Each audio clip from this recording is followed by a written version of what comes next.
ഇന്ന് ഉള്ളിവട ഉണ്ടാക്കാം. ചായക്കടയിലൊക്കെ കിട്ടുന്ന കൂട്ടുള്ള ഉള്ളിവട. അതിനുവേണ്ടി 1.5 കപ്പ് മൈദ ഇടാം. അതിലേക്ക് ഒരു പീസ് ഇഞ്ചി അരിഞ്ഞത്, കറിവേപ്പിലയൊന്ന് അരിഞ്ഞത്, ഒരു പച്ചമുളക്, എരിയുടെ അനുസരിച്ച് 1-2 പച്ചമുളക് എടുക്കാം. പിന്നെ സവാള, ഒരു സവാള ചെറുതായിട്ട് അരിഞ്ഞ് അത് ചേർക്കാം. 1/4 ടീസ്പൂൺ, ഇത് ഇൻസ്റ്റൻറ്റ് ഈസ്റ്റാണ്, 1/4 ടീസ്പൂൺ ഇൻസ്റ്റൻറ്റ് ഈസ്റ്റ്. ഉപ്പ്, ആവശ്യത്തിന് ഉപ്പ്.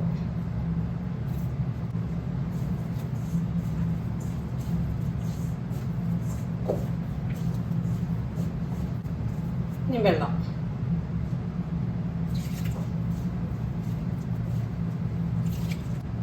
ഇത് കുഴച്ചെടുത്ത് വെള്ളം 1 കപ്പ് വെള്ളം ആവശ്യമായിട്ട് വന്നിട്ടില്ല, ബാക്കി ഇത്രയുണ്ട്.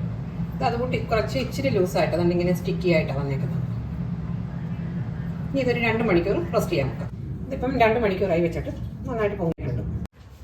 ഇനി നമുക്കിതൊന്ന് ഫ്രൈ ചെയ്യാം. അതിനുവേണ്ടി വെളിച്ചെണ്ണ ഒഴിക്കും. കുറച്ച് വെള്ളത്തിൽ കൈ മുക്കിയിട്ട്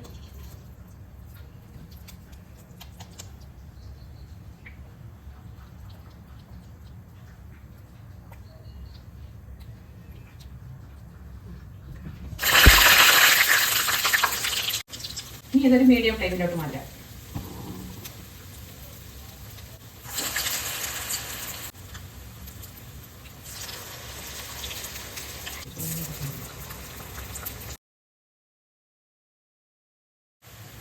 നമുക്കിതെടുക്കാം.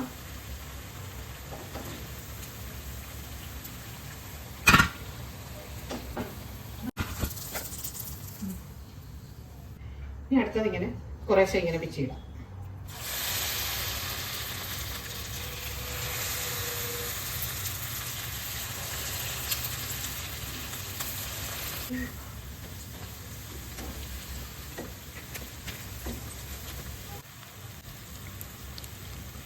ഇനി ഇത് ഹൈ ഫ്ലെയിമിലിട്ടിട്ട് കോരിയെടുക്കാം.